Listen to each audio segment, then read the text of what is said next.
Grüß dich, Jager. Bringst du frischen Käse, ha? Ja, schon. Geh weiter. Grüß dich, Füderl. Ja, da schau her. Der Pöderl, der wird ja gleich jetzt noch begrüßt, ha? Ist da was, ein Busch, ha? Jetzt hört's halt auf. Ist wieder. Also das nächste Mal bringe ich da mehr mit, gell? Ist recht. Also für Gott beieinander. Du, Füderl, begleitst mich vielleicht noch ein Stückchen? Ich seh's es so. Ich muss weiter.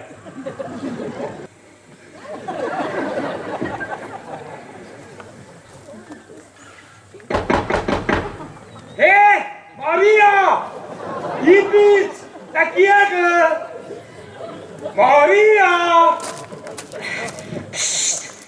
Ich hab dich schon gehört. Mei, jetzt schrei doch nicht so, sonst wacht der Vater noch auf. Okay, so. Ich hab einen Stell gekriegt. Bei den Jäger. Als Jagdhelfer. Ja, so mal. Da gibt ein kleiner Schnaps auf. Und ich brauch erst einmal einen Schluck. Was tust du? Zu den Kriegern gehst du? Als Jagdhelfer? Als Handlanger? Von den Handlangern? Von den hohen Herren oder was? Was tut man denn nicht als Jagdhelfer? Hä? Ja, gleich einen Arsch putzen. Oder was? Jetzt reg dich halt nicht so auf. Da will ich mich aber aufregen! Ich hab gemeint, du bist einer von uns. Spezi, pass du bloß auf, dass wir zwei unseren Berg nicht treffen. Gell? Da musst schon du aufpassen. Weil ich hab's Gesetz auf meiner Seite. Das sehen wir dann schon, Federl. Der Geschwinder ist der Gesinder. Da muss ich jetzt aber einschreiten. Wenn Sie meinen Dienst so verunglückten, da muss ich wohl eine Meldung machen. Jawohl!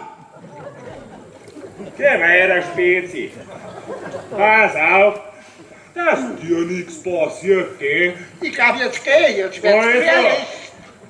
Bitte, ein Wildschütz und komm ich dir, du bleibst Dummere!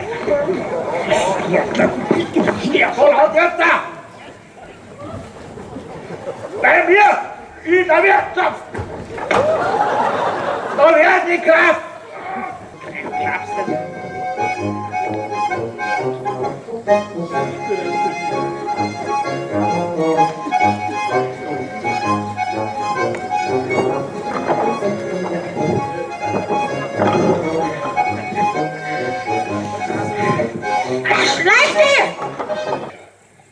Ihr alle müsst's mich erwischen.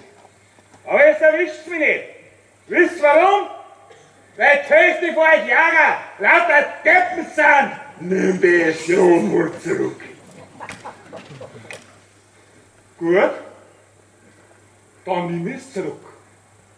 Die Hälfte von euch Jäger sind keine Deppen. Alter, Christen! Du windigst Bierschei! So ein Jägerliffi wie du! Traut sich ja sowieso nicht! Hast du ja nie was traut! Halt dein Maul jetzt! Wenn's Frau weg! Hast du ja mein Jäger auch nicht traut! Drum hab ich mich um sie kümmern müssen! Seid bloß schnell mit der Sache!